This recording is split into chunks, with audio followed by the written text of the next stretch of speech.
¿Cómo es posible que naciones enteras, así de repente, se entreguen a la tiranía?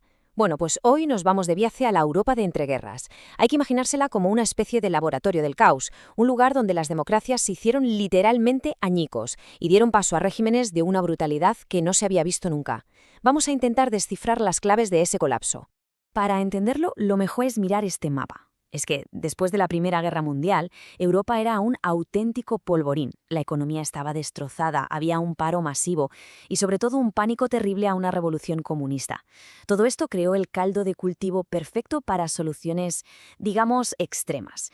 Y como si fuera una plaga, los regímenes autoritarios, que vemos aquí en color ocre, fueron devorando una a una las frágiles democracias, las que están en verde. Vale, ¿y cómo vamos a analizar todo esto? Pues primero vamos a ver el contexto general. Luego nos meteremos de lleno a diseccionar los tres grandes modelos totalitarios: el fascismo de Mussolini en Italia, el nazismo de Hitler en Alemania y el estalinismo en la Unión Soviética. Y al final juntaremos todas las piezas para ver que en el fondo había una especie de manual del dictador con tácticas que, sorprendentemente, todos compartieron. El gran motor de todo este cambio fue el miedo. Así de claro. El pánico a que pasara una revolución como la de Rusia llevó a las clases dirigentes y a muchísima gente a una conclusión terrible: que una dictadura era mejor que el caos. Y el primer laboratorio de este nuevo autoritarismo fue Italia. Aquí el fascismo no solo consiguió el poder, sino que, de alguna manera, creó el manual de instrucciones que otros, por desgracia, iban a seguir al pie de la letra. Es que la Italia de 1920 era un país completamente roto. Se sentían humillados por los tratados de paz y la crisis económica los estaba ahogando. Como se ve en el mapa, las huelgas y las ocupaciones de tierras tenían la nación paralizada. La democracia simplemente parecía que no daba respuestas. Así que el terreno estaba más que abonado para que llegara alguien prometiendo orden, costase lo que costase. Y la propuesta que salió de todo ese caos fue el fascismo. La idea central era bastante simple: el individuo no importa nada, el Estado lo es todo. ¿Y esto en qué se traducía? Pues en un nacionalismo fanático, una fe ciega en un líder que se suponía infalible, un desprecio total por el debate democrático y, esto es crucial, en aceptar la violencia como una herramienta política más totalmente legítima. El ascenso de Mussolini fue como una obra de teatro político, pero calculada al milímetro. Primero, la fuerza bruta con sus camisas negras. Después, le dio una capa de legitimidad convirtiéndolos en un partido. Y el acto final, el golpe de efecto, fue la marcha sobre Roma en 1922. Pero, ojo, que no fue una batalla, fue pura intimidación. Una demostración de poder tan bestia que el rey, muerto de miedo ante una posible guerra civil, simplemente le entregó el gobierno. Y una vez con el poder en la mano, Mussolini se puso a construir su Estado totalitario. ¿Cómo? Pues muy fácil, eliminando cualquier cosa que le hiciera sombra. Prohibió todos los partidos y sindicatos, acumuló absolutamente todo el poder en su persona como il duce. Y lo más importante, se aseguró de que el Estado controlara no solo la economía, sino también la mente de los italianos a través de una propaganda machacona y constante. A ver, si Italia fue el modelo, Alemania fue la versión más extrema y, desde luego, la más destructiva. El partido nazi supo aprovecharse como nadie de la humillación de la derrota en la guerra y de la inestabilidad de la República de Weimar para lanzarse a por el poder. La ideología nazi no era ningún secreto, ¿eh? Estaba toda escrita, negro sobre blanco, en el libro de Hitler, Mein Kampf. Era un cóctel tóxico de desprecio a la democracia, un odio racial obsesivo contra los judíos, la fantasía de una supuesta raza aria superior y, claro, el objetivo final de expandirse por Europa para crear su espacio vital, el Gran Reich. Y la propaganda fue su arma más potente. Este cartel de 1932 lo resume todo a la perfección. Nuestra última esperanza, Hitler. En medio de la miseria económica, no estaban vendiendo un programa político, estaban vendiendo un salvador, una especie de mesías que iba a rescatar a Alemania de la humillación y del caos.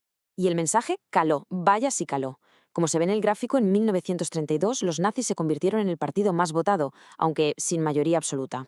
Y aquí es donde llegó el error histórico. Los partidos conservadores, que tenían más miedo a los comunistas, pensaron que podían usar a Hitler. Le hicieron canciller en 1933, convencidos de que ya lo controlarían. Fue, sin duda, un error de cálculo fatal. Pero claro, Hitler no era ningún títere. No se dejó controlar lo más mínimo. Usó el incendio del Parlamento, del Reichstag, como la excusa perfecta para cargarse todas las libertades. Y cuando murió el anciano presidente Hindenburg en 1934, fusionó los cargos de canciller y presidente. Se convirtió en el Reichsführer, el líder único y absoluto. La democracia alemana había muerto. A partir de ahí, el régimen totalitario se metió hasta en el último rincón de la vida. El partido único, el NSDAP, era el único centro de poder. La represión, a través de la policía secreta, la Gestapo y los primeros campos de concentración, silenció cualquier oposición. Y la nazificación lo impregnó todo, la cultura, la educación, adoctrinando a los jóvenes y haciendo oficial la persecución de los judíos con las leyes de Nuremberg. Bueno, y nuestro tercer caso es diferente. En la Unión Soviética, la tiranía no apareció para destruir una democracia, sino que nació de una lucha por el poder dentro del propio Partido Comunista, el mismo que había liderado la revolución. Tras la muerte de Lenin en 1924 chocaron dos visiones. Por un lado, Trotsky, el intelectual brillante, que quería exportar la revolución al mundo entero. Por otro, Stalin, el burócrata implacable, que propuso algo más nacionalista, consolidar el socialismo en un solo país. Al final, la visión de Stalin, y sobre todo su control absoluto de la maquinaria del partido, fue la que se impuso. Y de ahí nació el stalinismo, una dictadura personal sin piedad. Stalin se convirtió en una especie de líder casi divino, creando un culto a su personalidad. Se rodeó de una élite superfiel, la nomenclatura, y sometió al país a una transformación económica brutal. Los planes quinquenales para industrializarlo a toda prisa y la colectivización forzosa que le quitó la tierra a millones de campesinos. Para consolidar su poder absoluto, Stalin necesitaba borrar cualquier sombra de disidencia, y así desató el Gran Terror. Las purgas no solo se llevaron por delante a sus rivales políticos, sino a millones de ciudadanos anónimos. Acusados de traición, los ejecutaban o los mandaban a morir a los campos de trabajo del Gulag.